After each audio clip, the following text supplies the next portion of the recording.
trabajito de práctica, no. ¿Cómo, profe? ¿El trabajo de práctica estuvo complicado o no? No, solamente uno de los cuestionarios que era todo de algunos estudios que no vimos todavía, que estamos recién entrando con Luna. Está bien. Sí, no, es más yo para saber y darle algunas cosas que falta, vi algunas respuestas que hay cosas que hay veces que se le da por ahí lo básico y hay cosas que no son básicas, ¿sí? A veces uno cree que le va a tocar un paciente estándar y parecen cosas, así que bueno, es lo que vamos a tratar de darles. Así que bueno, eso lo voy a ir viendo. Hoy a las 20 le envío el trabajo, lo entregan a los 45 minutos y después a las 21 nos conectamos de vuelta para tratar de recuperar algo de lo que perdimos la semana pasada. Bueno, creo que ya estamos. Bueno, vamos haciendo algunos puntos a unir de lo que es resonancia. A ver qué es lo que venimos viendo, ¿sí? Entonces, a ver, Heidenreich.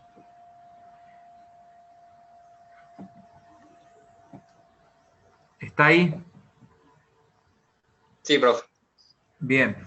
Explícame qué pasa si yo me acuesto en un resonador sin sin estar conectado a ninguna bobina, sin que pase absolutamente nada. ¿Qué va a pasar?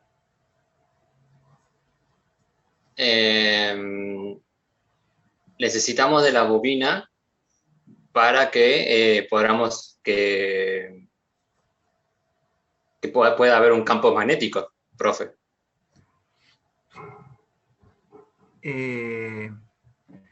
Está bien. Esto, ya como les vengo diciendo, resonancia tiene una cosa que van a tener que tratar de unir, de estudiar, de ir viendo paso a paso. Es uno de los peores métodos para entender, ¿sí? Así que bueno, yo voy a intentar darles, pero a medida que pasan las clases, yo, si no encuentro preguntas de ustedes, yo lo doy todo como por sabido, entendido. Por eso uno le pregunta, ¿entendieron, no entendieron? Y si no entendieron, ser puntual. Profe, no entendí esta parte, ¿sí? Así que bueno, traten de prestar mucha atención a esto, ¿sí?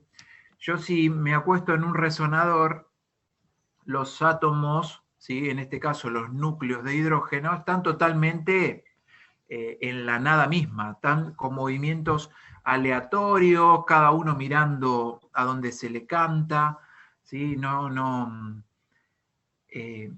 pasa absolutamente nada. Es decir, que lo que yo tengo que decir es que cada núcleo de hidrógeno se encuentra con movimientos aleatorios sin seguir un eje de excitación. Por ejemplo, cuando hablo de un eje de excitación, hablo del BO. Del BO, ¿qué era Rodrigo González? El BO. ¿Me puede repetir, profe, la pregunta? ¿Qué es el BO? B larga O. El eje de excitación o de atracción en el que se encuentra el átomo de hidrógeno. Bien. El átomo, recuerden que si bien el átomo tiene en su electrón, su estructura atómica, tiene un electrón sobrante, recuerden que resonancia trabaja con la zona nuclear, ¿sí? Aunque hay trabajos que empiezan a garantizar que no están así, pero bueno, se sigue dando esto, ¿no? De que participa en la zona nuclear del átomo, ¿sí? Así que, pero bien es el eje de excitación que va a tener en este caso.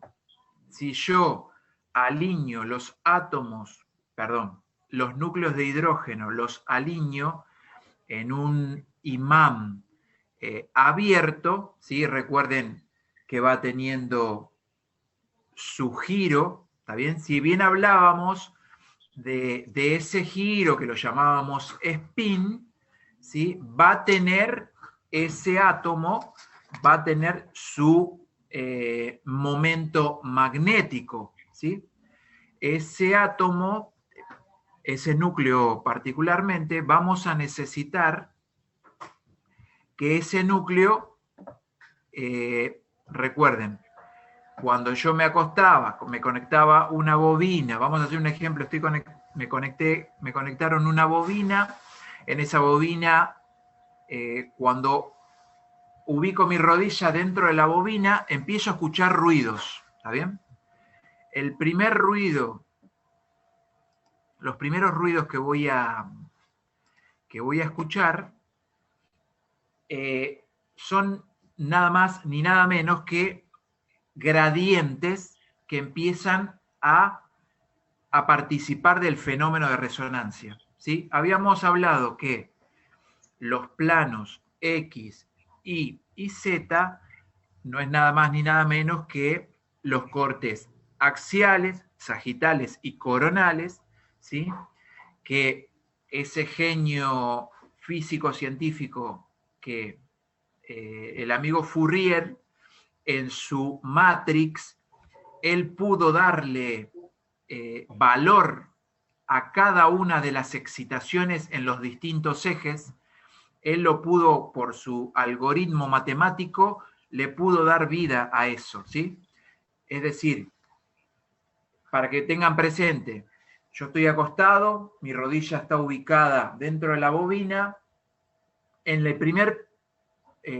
lo primero que va a hacer el equipo es empezar a alinear y elegir los mejores átomos de hidrógeno, ¿sí?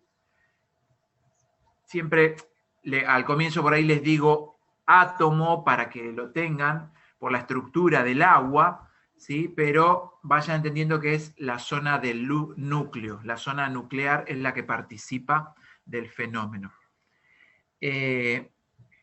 Empieza a elegir los mejores núcleos de hidrógeno. También, recuerden que yo estoy haciéndolo breve, que le estoy dando solo un elemento, que hay múltiples elementos que participan, no los quiero volver loco con todo lo que hay, solo tratamos de hacerlo breve para que puedan entender el método. Cuando empieza el ruido del resonador, empieza a elegir los mejores, ¿sí?, núcleos de hidrógeno. Esos, ¿qué empieza a pasar? Algunos miraban para arriba, otros miraban para abajo, up y down. Los que miran para arriba tienen menos energía. Los up, que están mirando para abajo, son de mayor energía. ¿Qué va a pasar? Entre esos núcleos de hidrógeno se empiezan a parear unos a otros. Está bien el de arriba con el de abajo hasta anularse y hasta quedar un momento magnético, ¿sí? Se empiezan como, bueno, listo, el de arriba con el de abajo, se empiezan a traer hasta quedar, ¿sí? Tengan, todo esto es una explicación que lo tienen todo puesto acá. Yo estoy tratando de hacérselo más fácil para que puedan tratar de explicarlo, pero el que todavía tiene, se pone, lo lees, todo lo tienen todo acá, ¿sí? Bien, en ese momento, el equipo, dentro de la bobina yo tengo la rodilla, empiezo a alinear a los núcleos de hidrógeno, que se va alineando en el punto. ¿Cuál es el punto? También que tienen que tener presente. El Z, ¿sí?, cuando estén alineados en el eje Z, que estén girando, luego va a venir un pulso de radiofrecuencia que me lo va a llevar al plano XY. Sí. ¿Me siguen? Sí, profe. ¿Alguien Sí, quería profe. preguntar algo o no? Yo, profe, le quería preguntar algo. Sí. No sé si entendí bien yo. ¿Puede ser que el eje X está en un extremo del resonador y el eje Y está en otro extremo? No, no, no, no. Mirá, primero, bueno, bien que empiecen a preguntar, porque esto es complejo, es complejo. ¿Qué pasa? Todo dentro de de ese imán, de esa C, ¿sí? Dentro de ese imán, todo se prepara para que lo mejor esté bien en el medio, no en las puntas. En las puntas hay unos imanes muy pequeños, pero no participan de el fenómeno de donde se va a producir la imagen.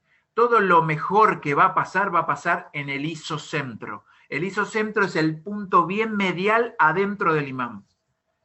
No sé si contesté ahí tu pregunta, pero igual tengo que seguir. ¿Se Sí, sí, entendió? sí, sí. Bien.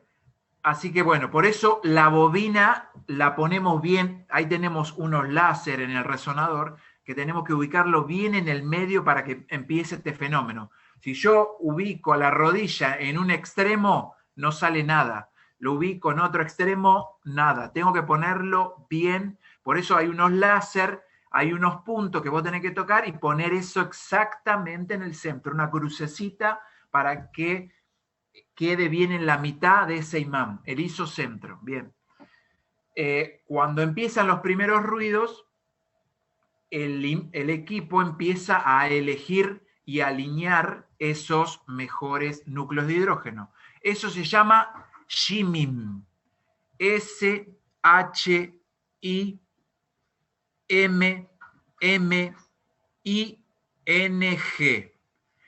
Shimim. Ese shimim es la búsqueda. A ver, hay un shimim fijo, hay otro shimim móvil, hay gradientes auto. No los quiero volver loco, estoy tratando de reducir todo esto. Imagínense que yo de resonancia les voy a hablar un 20%. El método, si yo les llego a dar el 40% y creo que me queda el 10% de los alumnos, los demás se van todos, ¿sí? Por eso voy a darles la base. Todo esto va a ser un 20%, por eso el que más lea y empiece a encontrar otras informaciones, y bueno, va a necesitar de otra, de explicar otra manera, porque hay muchos elementos que participan acá, ¿sí? Yo estoy tratando algunos elementos. Bien, entonces, empieza el shiming a elegir, ¿sí?, los mejores núcleos de hidrógeno. Luego, cuando los elige, los selecciona, ¿sí?, también tienen un apunte que les he enviado, ese del que tiene la pantalla azulcita, que les va mostrando que no son montones de átomos de hidrógeno que participan. Son solo algunos, ¿sí? Porque entre ellos se van anulando, van desfasándose, solo algunos participan de este fenómeno para dar la imagen. Bien, una vez que fueron elegidos, yo le envío el pulso, lo envío al plano X, Y, ¿está bien? Que no es nada más, dijimos que el Z es mirar hacia arriba, pero a su vez equivale al axial, al corte axial, ¿está bien? Uh-huh. El XY, el X me va a formar parte del sagital, eso lo tienen todo acá, ¿sí? Y el Z, el XY, el Y que me está faltando, es el corte coronal. Bien, esto para que tengan una idea, estos gradientes es en una torta, en ese imán que les había mostrado. Ahora después les voy a volver a mostrar el resonador todo desarmado. Adentro son unas líneas de cobre que tienen la particularidad arriba está la C, arriba y abajo coinciden esas líneas de cobre que simplemente activan, por ejemplo, en un momento, para que entiendan esos ruidos que si alguno se hizo una resonancia, va a entrar y escucha tuc, tuc, tuc, tuc, tuc, tuc, tuc, tuc, tuc, tuc. Bueno, ese ruido que van a escuchar es simplemente la variación de los distintos X, de distintos ejes. Primero, como decimos, X, Y y Z, el primero que va a actuar es el Z, va a ir al revés. En vez de X, Y, Z, Z, Y, X. Es el orden al revés, cómo actúa cada uno de los gradientes. ¿Sí? Van a participar, sí o sí, tienen que enviar una excitación. ¿Por qué? Porque si no envían los tres ejes, yo no podría obtener información cuando en resonancia siempre los cortes son axiales, sagitales y coronales. Por eso el método crece por esto, ¿no? Darle la tridimensión para las distintas patologías es algo que el método resalta, ¿sí? Les da los tres ejes. Así que tienen que entender que un estudio que van a enviar siempre va a tener los tres ejes. No puedo enviar un protocolo de tengo que hacer un cerebro, no le puedo mandar 3 cortes axiales. No, tienen que estar siempre cortes de los 3 ejes, siempre. Normalmente, nosotros cuando empezamos a enviarles dentro del protocolo, se eligen los mejores planos, tal vez le mandas más axiales, 2 vistas de un coronal y uno sagital, dependiendo el sector a estudiar, ¿sí? Bien. ¿Me siguen hasta acá? Sí. Sí, Profe, yo tengo Sí, una profe. duda. profe. ¿Sí? ¿Quién tiene duda? Yo, Bustamante. Sí. Era con respecto a los planos, porque yo había entendido que estaba el plano XZ y el plano es Z solo. A ver, No. cuando los átomos arriba. miran hacia arriba, Sí. está en el eje Z. Yo entendía que... Ah, ok. Está en el ¿Y qué Z. tipo de corte es ese? ¿Ese es el axial? Ese es el axial. Acordate que vos los tenés todos en esta parte, pero está bien. Después tenés dibujito. Sí, sí. ¿Sí? Mírenlo. Van a estar, ¿sí?, girando en el Z, que De también arriba. cuando yo digo Z es igual a decir que están en el plano longitudinal. Sí. ¿Sí? Van a girar en ese plano longitudinal, luego de un pulso que los lleva al plano transversal. El plano transversal es el plano el plano XY. ¿Está bien? Sí, ese sí. Va a Pero estar ese es también en el acostado. plano transversal XY. Sí. Cuando yo ¿Ese es el corte corte el coronal? pulso, Sí. el X sagital, el Y Sí. coronal. ¿Está bien? Sí. Eso, ¿Y el mira, lo sagital? tenés. Para que te muestro, para que te quede Sí. claro. Ese está acá en el dibujito este.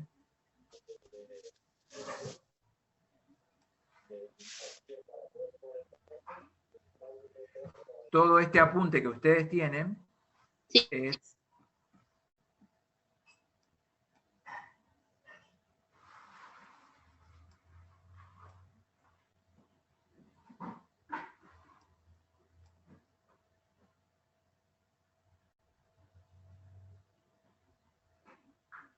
bien.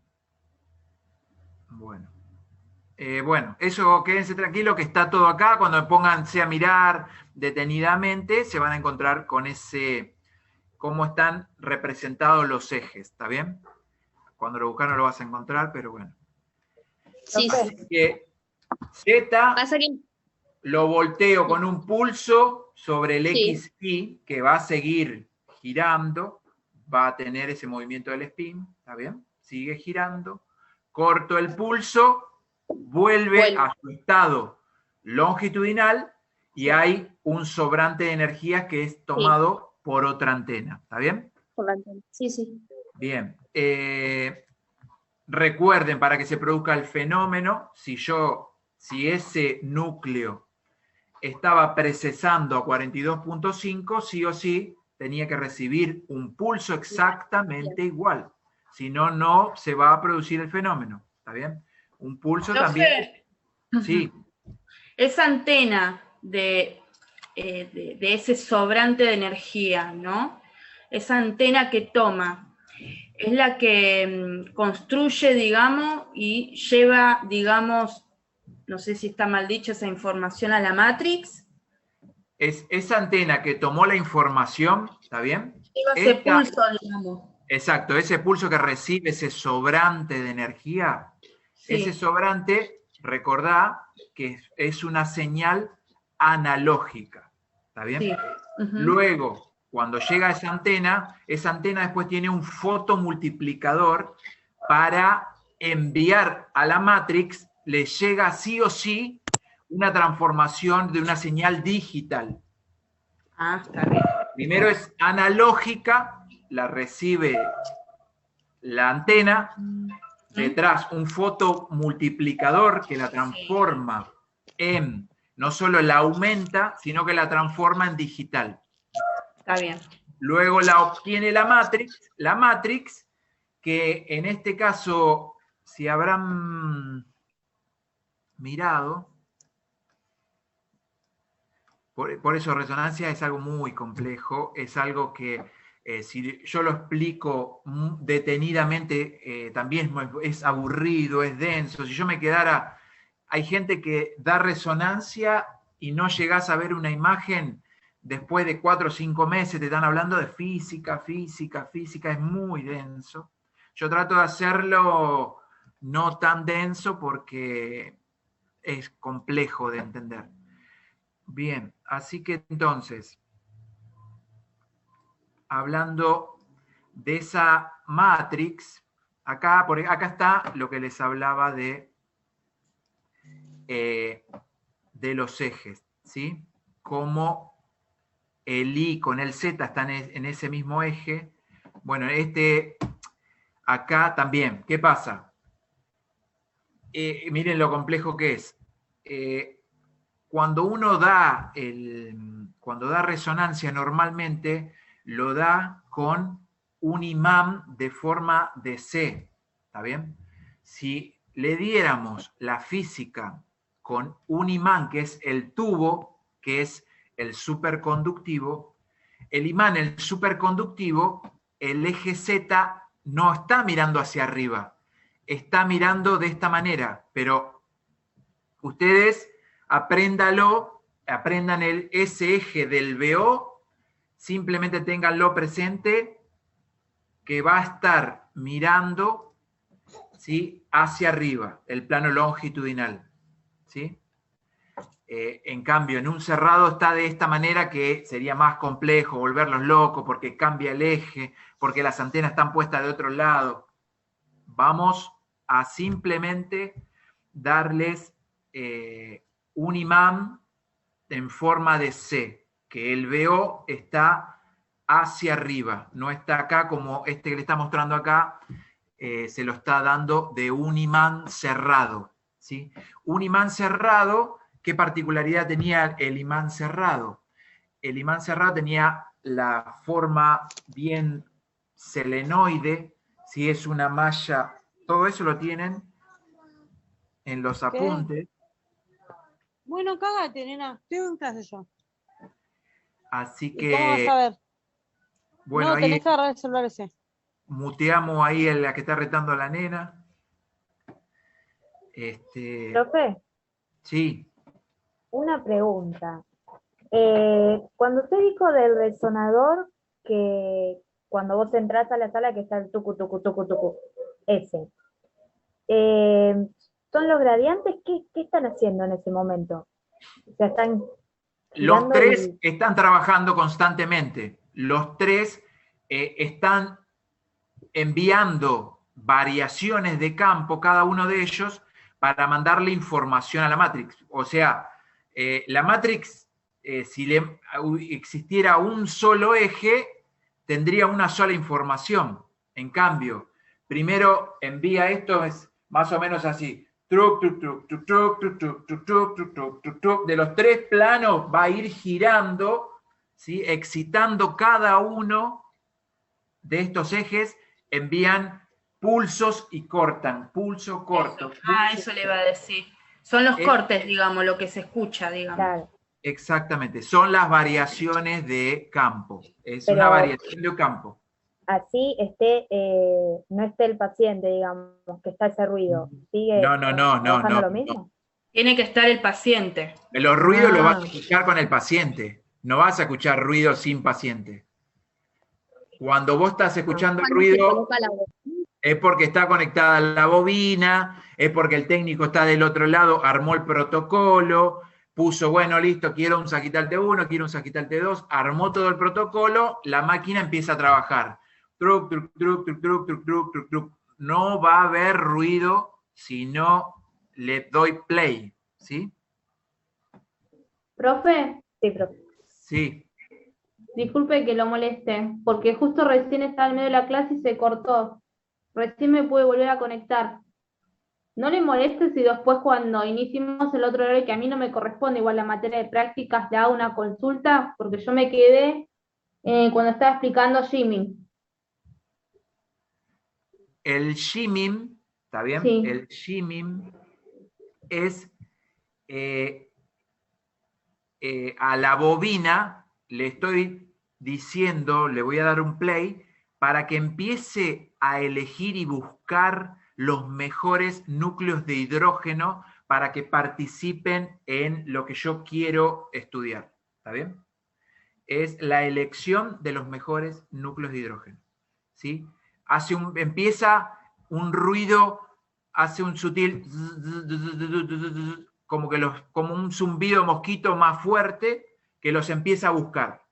Después, cuando empiezan a activarse los gradientes, ya son tuk, tuk, tuk, tuk, tuk, tuk, tuk, tuk, tuk, tuk, tuk, tuk, tuk, tuk, tuk, tuk, tuk, van cambiando, los distintos ejes empiezan a trabajar para enviar la información a la matrix. Esa matrix va a ir recibiendo en distintas, llenando cada uno de esos cuadraditos. Recuerden que cada uno de esos cuadraditos yo puedo tener un cuadrado grande que tiene 256, un cuadrado que era 512. ¿Eso qué quiere decir? A ver, ¿está Ibarra ahí?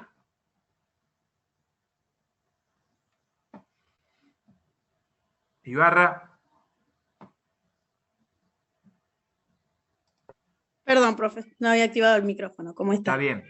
Decime si yo tengo una matrix de 256, ¿qué diferencia tiene con una de 1024? Una matriz de 256 y es más chica. ¿Y qué pasaría?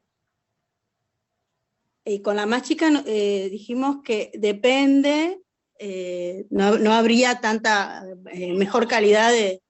¿Estamos hablando de alineamiento o de imagen, profe? No. Porque me quedé con lo que está hablando usted de los alineamientos y todo eso. Tiene que ver con la matrix también. La matrix, o sea, la información, yo ahora que te pregunté es la matrix. ¿Sí?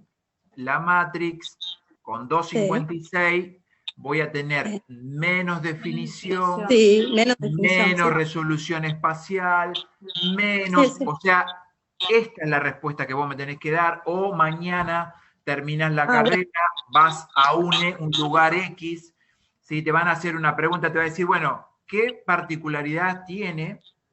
Bueno, esto me parece ya me va a venir a complicar a querer cerrarme Zoom de vuelta. ¿Qué? Bueno, si igualmente, ahí no me lo expresé bien, pero se entiende que por supuesto que es una matriz más chica y no voy a tener tanta definición. Bueno, claro. Claro, yo como no lo entiendo, quiero saber qué es lo que entendés, por eso te estoy preguntando. ¿Sí? Digo, yo te hago la pregunta, vos no me podés decir ¿se entiende? No, vos me tenés que dar la respuesta para que yo entienda. ¿Se entiende? Bueno, y esa es la respuesta. No, se entiende, no, yo lo entiendo. Yo te estoy preguntando a vos para que me hagas entender a mí. Sí, profe. Está bien. Entonces la matriz es más pequeña y voy a tener Exacto, menos todas las resolución. cosas que yo voy a poder tener. Ese juego, esa Bueno. asociación, cuando yo tenga una matrix más chica, no me va a dejar, por ejemplo, hacer cortes más finos. Yo con una matrix de 1024 voy a poder tener corte más fino, mayor resolución espacial, mejor susceptibilidad magnética. O sea, susceptibilidad magnética, también otro punto que empieza a ser importante, la susceptibilidad magnética, por ejemplo, los distintos tejidos del cuerpo, ¿sí? Los tejidos del cuerpo, cuando uno entra a un imán, tiene distinta conexión. ¿Por qué? Porque hay elementos, tejidos, que el agua, imaginen como esa sinapsis de una neurona en el cerebro. Lo mismo va a pasar con los tejidos. Si ustedes creen que los tejidos y nuestro cuerpo está quieto, no. Está en constante movimiento por ese agua que va, por eso somos casi 75% agua. Esa agua va haciendo distinta interacción, ¿sí? En los distintos elementos. El hueso con el aire, la zona muscular tiene distinta susceptibilidad magnética. Lo que fluye el agua, en los distintos elementos del agua, fluye de una manera, el hueso me va a frenar más cualquier susceptibilidad magnética, ¿sí? Y eso es lo que va obteniendo la matrix. De cada excitación que vos envías de cada tejido, le mandás un pulso, le va a mandar una señal a esa matrix recibe información. Donde detecta más movimiento, le va a dar un valor de 1, donde detecta menos movimiento, que va a ser en el hueso, me va a dar un valor de 0, ¿está bien? Eso es lo que va haciendo, lo transforma en cálculos binarios, y es cómo va transformando esa imagen. Bueno, cuando se corte, ya saben, nos volvemos a conectar. ¿Se va entendiendo hasta acá? Sí, profe, le quería hacer una consulta. Cuando hay menos definición, estamos hablando de un Tesla de menos de un Tesla, ¿no es cierto? De un resonador, digamos, viejo. Exacto. Recuerden, los imanes, hay imanes desde 0,10 hasta 3 Teslas. El de 3 Tesla era laboratorios, ¿puede ser? No. Científicos no eran, se usaban. 3 Teslas tenés en el Posada. No, 5 o 7 era. 3 Teslas tenés Posada, Diagnóstico Maipú, tienen 3 Teslas, ¿está bien? O sea que hay publicaciones que dicen que no está bien, pero bueno, se ve que arreglaron las firmas, le habrán pagado a quien tenga que pagarle y está en el mercado. Es como todo lo que sale de un laboratorio. Por lo pronto, de 0,10 a 3 Tesla es lo que se utiliza hoy en el mercado. Normalmente, si tenés un 0,10, un 0,20, seguramente va a tener una matrix que esté en 256. Seguramente un 3 Tesla va a estar en 1024, ¿sí? Porque te va a permitir hacer corte más fino, mayor resolución, mejor definición. Bien. Entonces, con respecto a las variaciones que producen los gradientes, ese ruido que hacía era las variaciones de los distintos ejes que están participando de la acción para producir la imagen. Bien.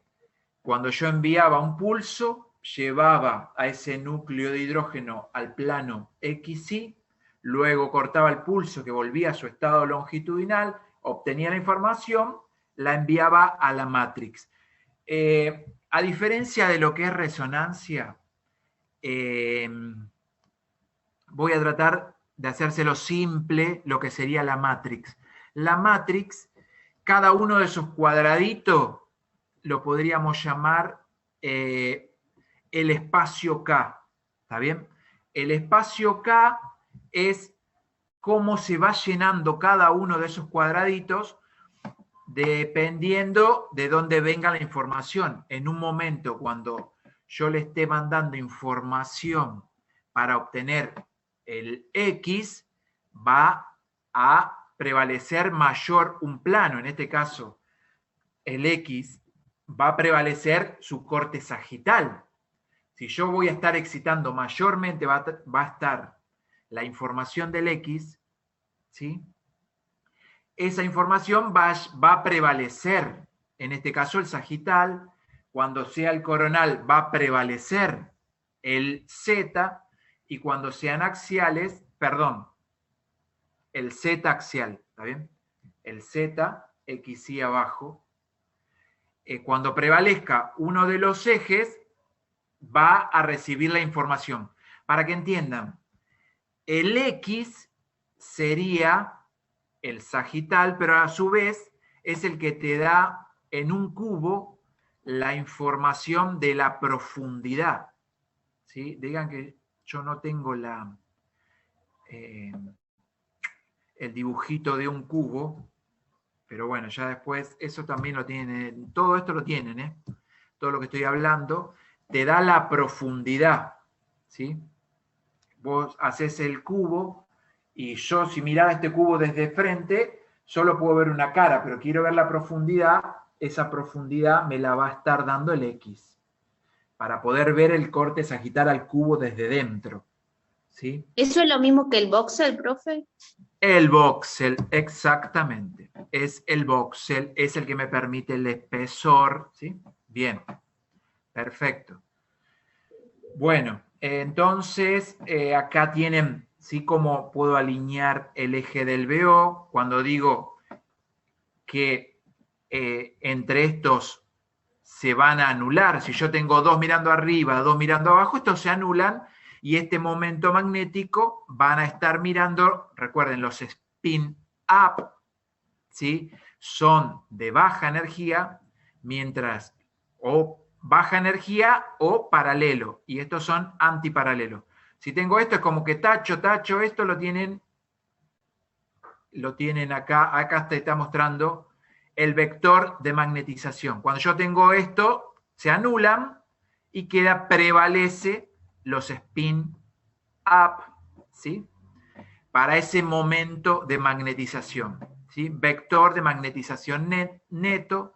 Yo le estoy tratando de bajar al llano todo esto, pero ustedes van a tener que pegar una leída y darle un poquito de la ciencia en cuanto a tengan la respuesta, ¿sí? Todo este apunte va a estar en alguna de las preguntas que van a tener en el primer examen de física, ¿sí? Bien, entonces, con respecto a esto, ¿alguna duda? Como el eje del BO, como la precesión, ¿sí?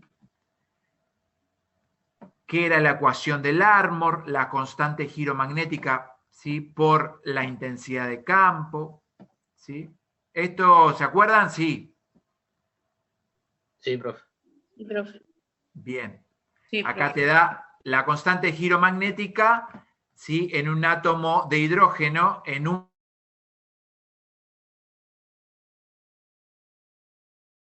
Una duda, profe. Sí. Quería que me explique la ecuación del Larmor, porque yo cuando ingresé la otra vez que usted lo explicó, ingresé más tarde. Entonces lo vi en el PDF que usted puso, pero tomé la definición, pero no sé si está bien. Calcula la velocidad de la precesión del átomo, ¿no? Exacto, del núcleo de hidrógeno. Calcula... Del núcleo de... Exacto, calcula Entonces, la finalidad, la respuesta sería esa, ¿sí? Sí. Que es igual, esa W es igual a I, que I es la constante giromagnética por la intensidad de campo. O sea que si yo tradujera eso a número, digo que la constante giromagnética, en este caso yo haría, por ejemplo, 42.5, que son los megahertz, por la intensidad de campo por un Tesla. 42.5 por 1 es 42.5. O sea que eso te va a decir que en un imán de un Tesla va a precesar a 42.5 MHz en un Tesla. Pero En si un querés Tesla. hacer en un Tesla y medio, harás Era- 42.5 por 1.5. Y ahí vas a saber a cuánto precesa el átomo, el núcleo de hidrógeno. Bien. Bien. Entonces, ya entendimos que participan 3 gradientes, que son los encargados de participar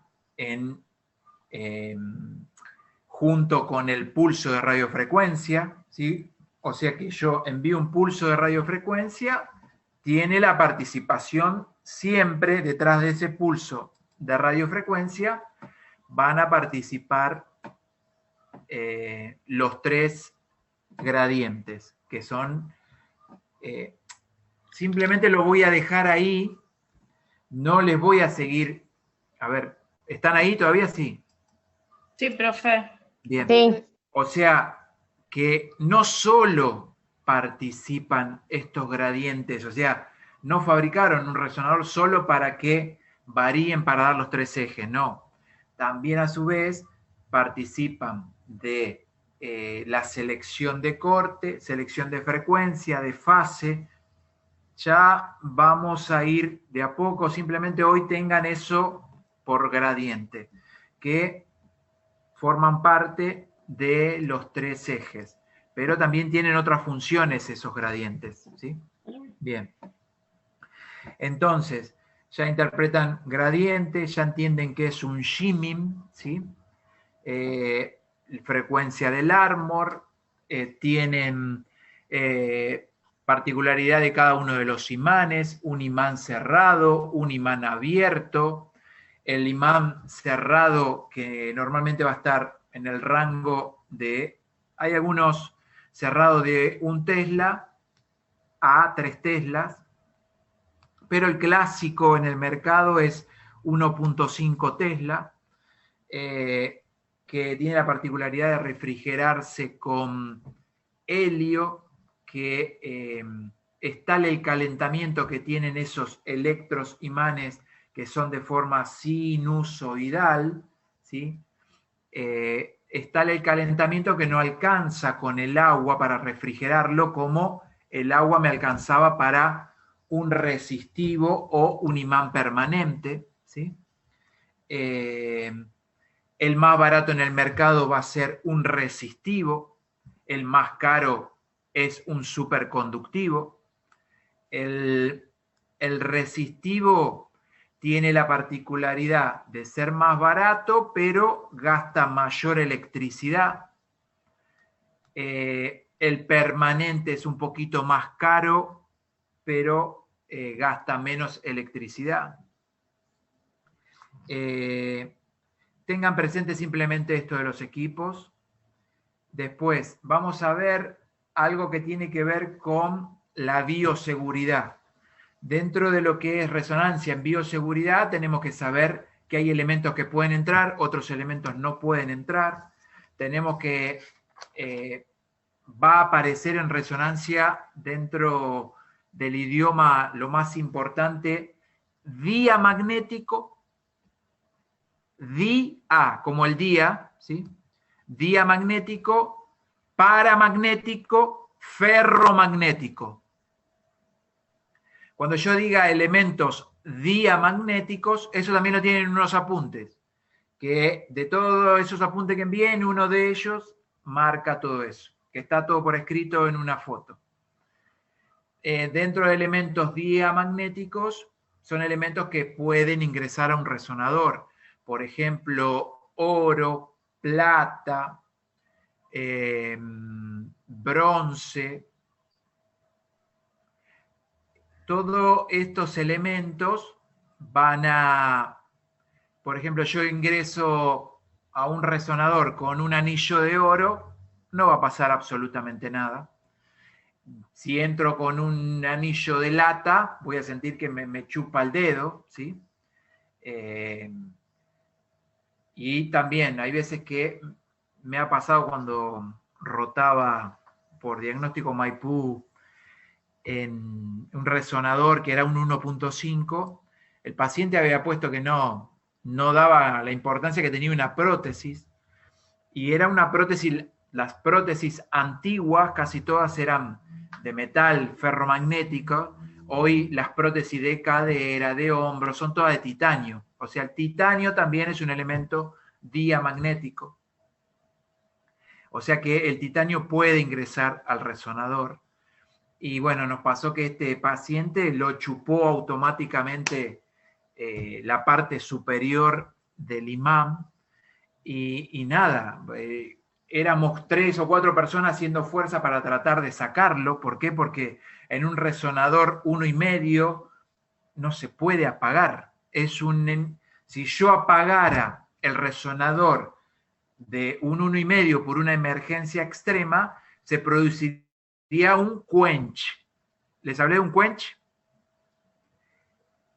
Sí, profe, Sí, profe. era la fuga de gas. La fuga de helio, ¿no era? La fuga de helio, exacto. Es decir que yo, por eso, ¿por qué me dan turno de resonancia a las 3, 4, 2 de la mañana? Porque el resonador no se puede apagar y si está activo, por eso contratan técnico de noche, técnico a cualquier horario por esto, ¿no? Por el hecho que hay que facturar, el helio es caro y bueno, hay que meter resonancias para que se amortice el equipo. Bien, entonces, dentro de los elementos diamagnéticos, cobre, oro, plata, titanio, todo eso puede entrar. Lo que no va a poder entrar son obviamente los metales, marcapaso, válvulas cardíacas, todo elemento electrónico que yo desconozca su etiología. Por eso hay veces que dice el paciente, y a mí me operaron, me pusieron una valvulita, pero no sé de qué material es. El técnico de resonancia le dice, no, lamentablemente usted no va a entrar hasta que no me traiga el parte quirúrgico diciendo que está apto o no apto para entrar al resonador, ¿sí? Por eso la visión del técnico de resonancia es mucho mayor a, qué sé yo, un técnico que saca placa, radiólogo. La mujer no dijo que estaba embarazada y sacó una placa y bueno, ¿qué puede pasar? Una dosis de una paciente femenina que se saca una placa de tórax, la dosis es muy poco probable que produzca un daño biológico, pero un paciente que no recuerda que tenía un marcapaso y entra, se muere. La gran diferencia de una embarazada que se sacó una placa de tórax que no le va a pasar nada, ¿sí? Contra el técnico que dejó pasar a un marcapaso porque el paciente se olvidó del marcapaso, ¿sí? Hay centros que están con juicio por esto, ¿no? Porque ha pasado que metieron al paciente, el técnico a veces, por eso el técnico de resonancia es mucho más, la entrevista es más dura, no puede haber un tranco de descuido, es más complejo como método, por esto, ¿no? Por el hecho que se puede producir un deterioro importante en algo que no se prestó atención. Bien. Dentro de lo que tenemos como elementos, les dije diamagnético, ferromagnético y paramagnético. Los paramagnéticos, en este caso, por ejemplo, para que tengan presente, es el gadolinio. El gadolinio, ¿sí? Es el elemento que se utiliza para pasar por venas, ¿sí? Simplemente lo que hace es frenar al T1. Para obtener la información, hace que el T1 vaya un poquito más lento, en los líquidos que van por venas, vaya un poquito más lento para poder obtener la información. El gadolinio es un elemento de tierras raras que nos deja realizar el contraste, nos ayuda por ejemplo, no sé, hay tumores que dentro de los que son los tumores hay veces que, ¿qué es lo importante saber de un tumor? Si está vascularizado o no. Todo tumor que tiene mucha vascularización se tiende a pensar que es maligno. Eso es, por eso, ¿por qué me piden resonancia cerebro con contraste? Es porque están buscando algo, alguna patología que tenga vida propia, ¿sí? En tomografía y en resonancia, por eso me piden contraste, para ver si hay algo que esté vascularizado. Bien. Tengan presente entonces como elemento paramagnético el gadolinio. Perfecto, entonces les voy a mostrar algo, ¿sí? Siempre te vas a encontrar en la puerta, esto te está marcando que el paciente no puede entrar con marcapaso, prótesis, llave, reloj, todo esto, tarjeta magnética. La tarjeta magnética, ¿por qué? Porque se va a desbloquear. Yo he entrado con relojes, me ha roto, no sé, varios relojes, pero me he olvidado y se me han... Te pasa que a los días vos decís, ¿qué pasa con este reloj? Que no está funcionando, se atrasa, se empieza a volver loco, ¿sí? No puedes entrar reloj, llave,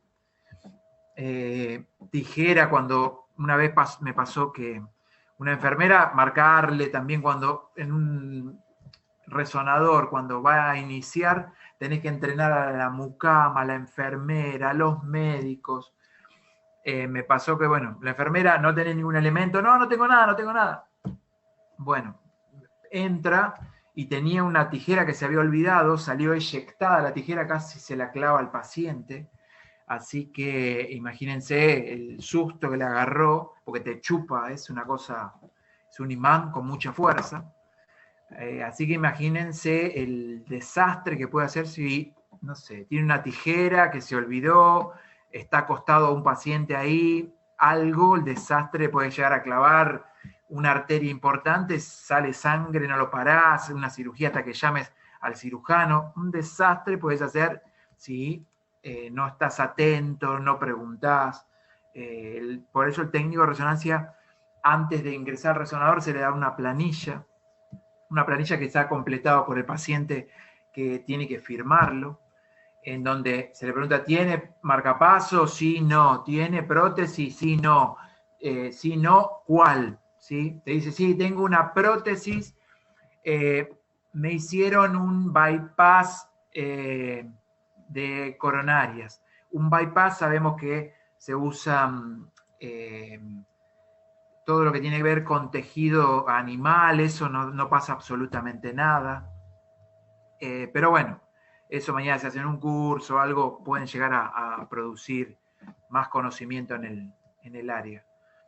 Bien, este era un imán permanente, un 0.35 de Siemens. Este es un cerrado, un 1,5.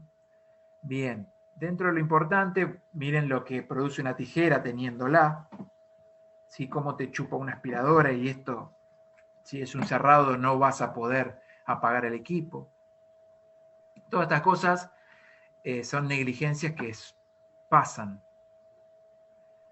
Bueno, también me ha tocado pacientes que eran policía con el arma, porque también el policía parece que oculta la información del arma que quiere pasar y la tiene atrás, y por eso tiene que a veces indagar, ¿estás seguro que no hay ningún metal? ¿Estás seguro? A veces hacer un énfasis, porque me ha tocado, los policías parecen, metal, no tengo nada, y me he encontrado, tenía el arma en la espalda, decir que... Profe, sí. Pregunto, ¿apenas se abre la puerta ya el imán activa su fuerza o tengo una distancia? Exacto, hay una distancia, por lo general, en estos imanes, hay esta línea blanca que están viendo acá. Esa línea blanca, hay 3 líneas. Hay una línea que se marca a los 0.5 Gauss, ¿está bien? Se marca como que esa línea te va dando límites.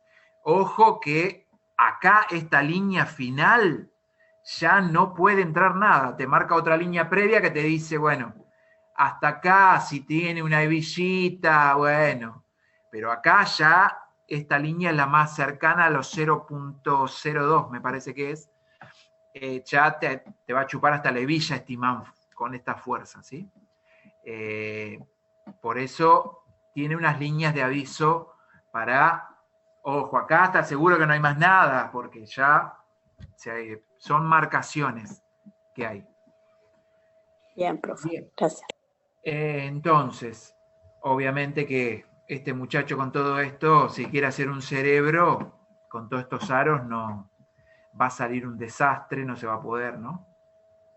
También, ¿qué pasa con las mujeres cuando tenemos que hacer un encéfalo? La pintura que se ponen en los ojos, todo esto tiene óxido ferroso. Este óxido ferroso hace, por ejemplo, estas imágenes. ¿Sí? Miran el cerebro, el contorno, che, pero pará, está operado, le arrancaron un pedazo. No, tenía pintura. Señora, vaya, sáquese la pintura, por eso se le remarca, no pintura en los ojos, no rímel, no nada, pintura de labio, nada para hacer cerebro, nada de eso porque me perturba en la imagen, ¿sí? Eso se llama artefactos. Artefactos es todo elemento no deseado que va a perturbar en la calidad de la imagen, ¿sí? Esto me puede hacer tranquilamente la pintura en los ojos de una mujer. Bueno, digo mujer hoy que es, hoy bueno, puede ser cualquier sexo. También tenemos que ser inclusivos ahí, también, para que entiendan que, bueno, la pintura no va.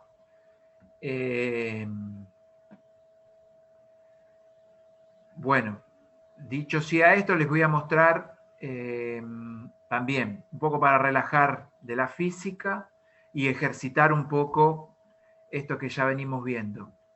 Entonces, vamos a agarrar a Bobadilla Tamara, ¿sí? Bobadilla Tamara me va a decir esto qué es. ¿Qué plano, sector estudiado y secuencia? Es un plano sagital. ¿Secuencia qué sería? ¿La zona? La zona a estudiar. Ah, no. Claro, si es T1, y la secuencia T1, T2, STIR. Claro, sería un corte sagital. ¿De rodilla? No, cervical. Ah, bien. Bien. T1. O sea, esta es la forma del cual van a repetir los orales, ¿sí? Va a tener una pregunta de física. Explícame a ver qué entendiste por relajación transversa. Me dirás, bueno, la relajación transversa es el momento en el que pulso de radiofrecuencia voltea al vector, al plano X, listo, callate, ya sé que sabés, perfecto, va otra pregunta. Explícame qué es la ecuación del Larmor. La ecuación del Larmor es la constante giromagnética por la intensidad del campo, me sirve bla, bla, bla. Listo, después de la parte física viene una parte de imágenes. Me vas a decir, esto es un sagital T2 de una columna cervical. T2 por el líquido cefalorraquídeo, una flecha en donde marque A, médula, te marcaré esto, me dirás, esto es C2, esto es C1, C3, C4, C5. Te digo acá, me dirás disco intervertebral, entre ambas vértebras, un disco intervertebral, ¿sí? Espinosa, ¿sí? Bien. Algo que sacara, por ejemplo, perdón, acá para que vuelvo. La médula, bulbo, protuberancia, el bulbo por delante algo negro, lo vascular, si no tiene contraste, no tiene señal. Cuando digo no tiene señal, se ve negro. ¿Está bien? Por ejemplo, ¿qué no tiene señal? La cortical del hueso. Miren el hueso, todo su dibujito negro, eso es la cortical. O sea que en resonancia, la cortical ósea no tiene señal. Si no tiene señal, se ve hipointenso. ¿Está bien? O sea que digo que la cortical ósea es hipointenso. El líquido cefalorraquídeo es hiperintenso. ¿sí? Y así de a poquito vamos a ir agregando idioma, conocimiento de las distintas zonas a estudiar. Acá vamos a ver, Ramírez, ¿qué le parece esto? Sí. Ramírez?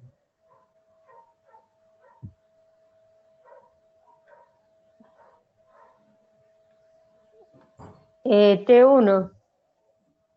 Decimos todo. Es un corte de tal secuencia, Perdón, de es tal un corte, sector. corte sagital de cervical T1. Bien. A ver, tenemos que empezar a Profe, hacer... justo le iba a preguntar. Esperame un Justo le iba cachito, a preguntar de...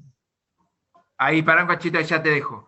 Tenemos que ser precisos. El alumno de tercero no dice solo cervical, dice columna cervical. ¿Por qué? Porque dentro de la región cervical, muchas veces, hay veces que te pueden pedir cuello, hay veces que te pueden pedir músculos intercostales, los intercostales que tienen que ver estos músculos que están entre cada apófisis espinosa, ¿sí? O sea, tenemos que ser columna cervical.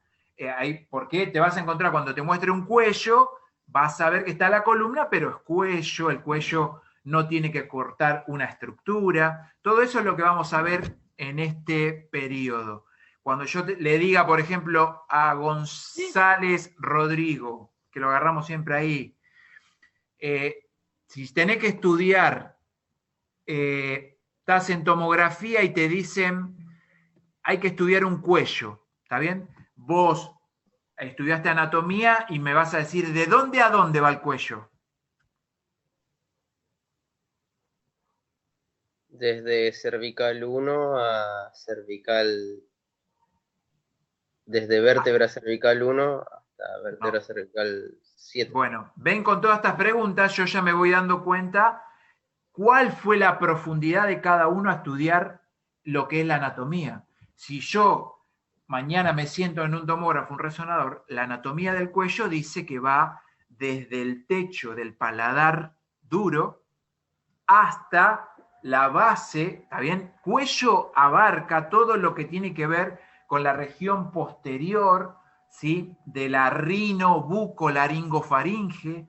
Empiecen a mirar, si estudiaron para zafar la anatomía de primero, ¿sí? En el que por ahí estudiaron 4 segundos antes para el profe Ruiz, y acá va a tener la precisión de saber dónde va una cuerda vocal, a dónde va el cuello, a dónde cada uno de los reparos, la topografía abdominal, flanco derecho, flanco izquierdo, zona umbilical, ¿sí? Todo lo van a tener que marcar puntualmente desde la anatomía general a lo más fino que vayamos a buscar, ¿sí?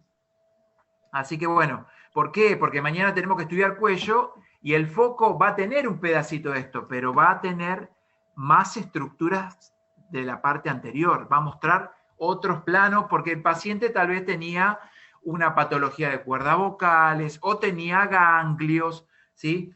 Por ahí me pidieron cuello y el diagnóstico dice ganglios, ¿está bien? O linfoma Hodgkin, no Hodgkin, ya sé que tengo que buscar ganglios, ya sé que voy a tener que los cortes más importantes son axiales, que el coronal también me da un aporte, que bueno, también vamos a ver todo este año, todo lo que significa cada estructura. Por ejemplo, Nadia, si yo tengo que estudiar macizo craneofacial en planos axiales, ¿dónde estaría el corte superior y dónde estaría el corte inferior de senos paranasales?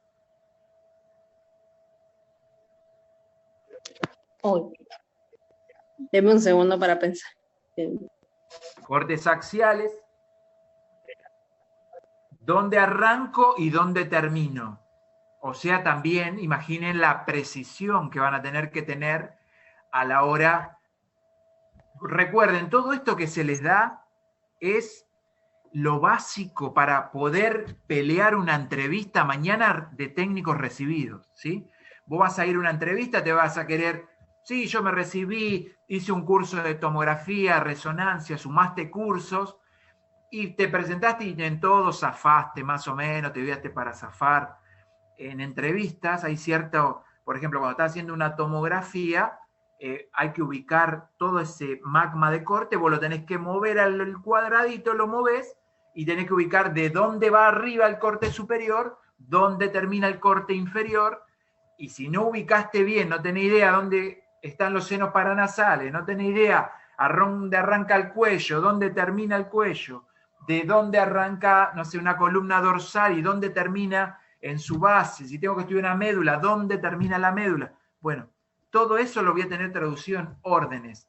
Las órdenes que me van a pedir los médicos: columna lumbar, cervical, sacrocoxigia, posible fractura coxigia, bueno, etcétera. Es todo muy puntual. A veces en resonancia te dicen desgarro del músculo isquiotibial, desgarro del músculo, no sé, del cuádriceps, del bíceps, y vos tenés que saber, pará, de dónde viene, a dónde termina. Eso es todo lo que vamos a ver en distintos métodos, ¿sí? A ver, Nadia, ¿te acordaste? No. No, profe, estaría... No, Bien.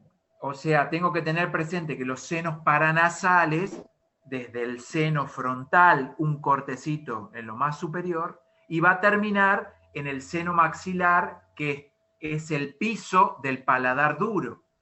Por eso, ¿qué me va a llevar a mí esto? Que va a empezar, voy a ir de vuelta a mirar fotos del cráneo. Mirá el cráneo, el seno frontal.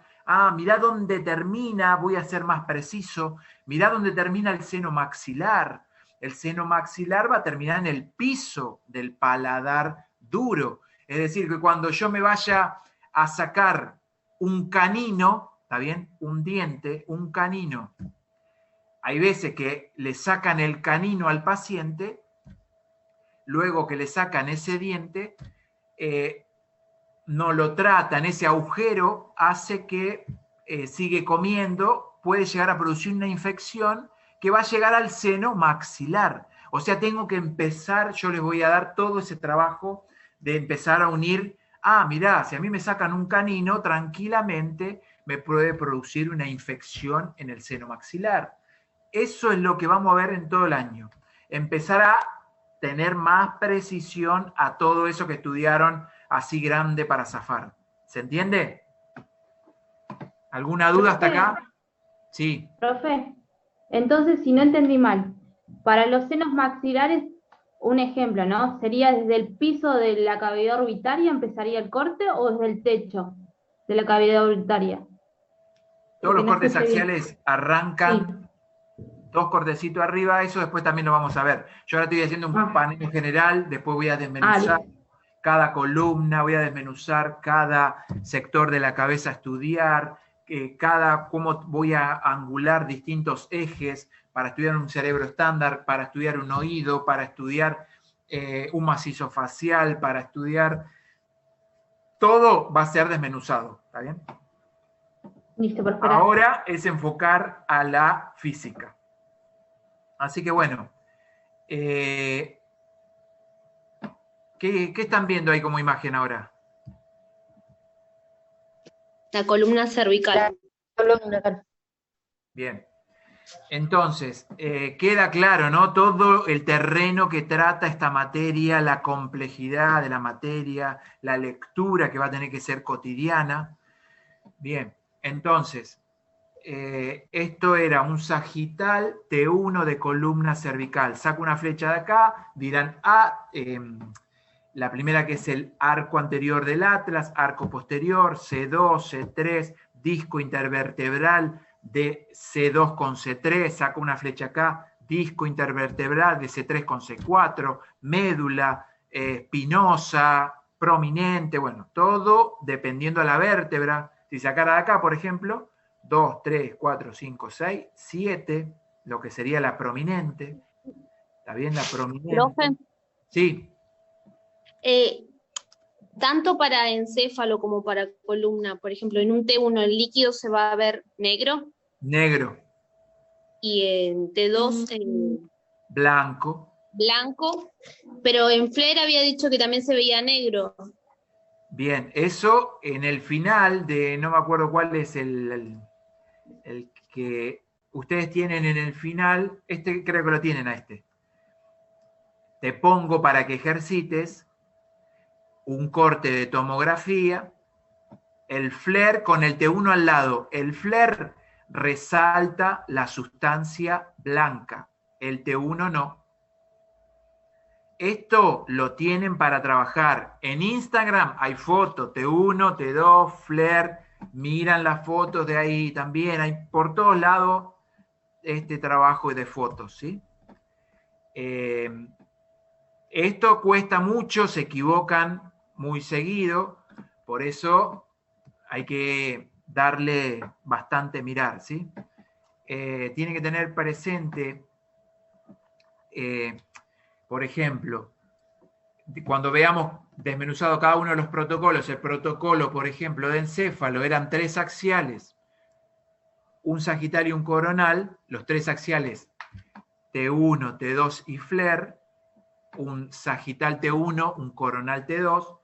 En columna, por ejemplo, todo lo que es columna, cualquiera de ellas, 3 sagitales, T1, T2 y STIR. No hay FLAIR. Ah, esa era mi duda por O la sea, columna. esa es la cuestión. Por ahí hay veces que por ahí te cueste la imagen, pero la tenés clara en los protocolos, por descarte la vas a sacar, ¿sí? Sí, sí. ¿Cuál es la única excepción que me puede ser que saque un FLAIR de columna cervical que me pueden llegar a pedir? Es en el caso de un paciente que tenga esclerosis múltiple, ¿está bien? La esclerosis múltiple es una patología que se da, yo acá por ejemplo me encontraría con imágenes todos puntitos blancos, ¿sí? Normalmente da imágenes redonditas, hiperintensa en FLAIR, hipo en T1, ¿sí? Y me van a pedir con contraste y esas pelotitas van a captar contraste, ¿sí? Eso va a dar inferencia que ese paciente tiene esclerosis múltiple. La esclerosis múltiple es esa conexión de cada una de las neuronas, ¿sí? Esa conexión neuronal que tiene que ver en ese axón que está cubierto por esa mielina. Esa mielina tiene un cortocircuito. Ese cortocircuito, recuerden que el cuerpo, cuando cualquier cortocircuito en el pulmón, en donde sea, pasa algo, rápidamente segrega agua. Ese cortocircuito que se da en ese axón, particularmente en esa envoltura de la mielina, rápidamente va a dar manchitas blancas. Esas manchitas es líquido, por eso el FLAIR detecta cualquier lesión líquida y la muestra bien hiperintensa en esto. También el FLAIR nos da aviso. Cuando le hacemos la tomografía, hay pacientes que tienen una isquemia. A ver, ¿quién me puede decir una isquemia? ¿Qué sería una isquemia? Vamos a ver acá Moreira, Erika. No, profe, no sé. ¿Alguien que se anime? ¿No es un derrame? No. Bueno, Hemorrágico. vamos a ir viendo esto, ¿sí? O sea, por cada arteria circula sangre oxigenada, ¿está bien? Por eso, cuando nosotros estudiamos el cerebro, el polígono de Willis lo tenemos que dominar de derecha a izquierda como el Padre Nuestro. Mira acá está el polígono de Willis. Esto es una angioresonancia. El polígono de Willis, acá me está mostrando la carótida, ¿sí? La carótida interna. Por eso van a tener que saber, como el Padre Nuestro, ¿qué da la carótida interna? Da la cerebral media, cerebral anterior y comunicante posterior. ¿Quién da a la cerebral posterior? La basilar. La basilar, ¿quién la da? Las vertebrales. Padre Nuestro, lo vas a tener que saber en todo curso que realices. Vas a conocer a la carótida interna, a las vertebrales que me dan la basilar, ¿sí? Cerebral anterior, cerebral media. Es decir, esto que está llevando sangre oxigenada, en un momento, por X motivo, fumador, obesidad, sedentarismo, me tapo una arteria, esa arteria deja de enviar oxígeno a este sector, la tapona. Si yo no destapo rápidamente, esto le empieza a faltar oxígeno a ese sector, o sea, no circula sangre, está tapada, se tapa y empieza a sufrir ese sector una hipoxia. Hipoxia es falta de oxigenación de un territorio. Es decir que la isquemia es el taponamiento de alguna arteria importante que estaba oxigenando cualquier sector. ¿Puedo tener una isquemia en un músculo? Sí, puedo tener una isquemia en cualquier lugar que vaya arterias a circular por mi cuerpo. Se tapa por un trombo, por un ateroma, algo tapa la arteria, el sector ese de la arteria que iba a inervar se tapó. ¿Qué va a pasar? Va a producir una falta de oxigenación. Recuerden que la arteria lleva sangre oxigenada. Bien, ¿se entendió? Sí, profe. Sí. Bien, entonces eso era isquemia. ¿Qué puede pasar? Se tapa la arteria, otro punto que sería una ruptura. ¿Se puede romper una arteria? Sí, se puede romper una arteria. Si se rompe y produce una extravasación, es cuando sale sangre, ¿sí? Acá se rompe una arteria, por ejemplo, un aneurisma. También seguramente tenga para mostrarles aneurisma y todo eso. Se rompe una arteria, sale la sangre en el territorio y se produce un sangrado. Ese sangrado, obviamente, hay que acudir rápidamente, el paciente va a tener sintomatología, bueno, todo eso es lo que vamos a ver en todo el año. Patologías, entender hipoxia, sangrado, bueno, distintas nomenclaturas que ahí se agrega al glosario hipoxia, ¿sí? Hipoxia, AIT. AIT sería accidente isquémico transitorio. Un AIT sería, por ejemplo, hay veces que la isquemia, el taponamiento de... me queda un minuto. Bueno, esto vamos a continuar porque si no me puede llevar un montón de tiempo. Esto va a continuar, no se preocupen. Así que bueno, yo en breve a las 8 les envío el parcial, 40 minutos, 45 máximo, entrega a todo el mundo, no importa.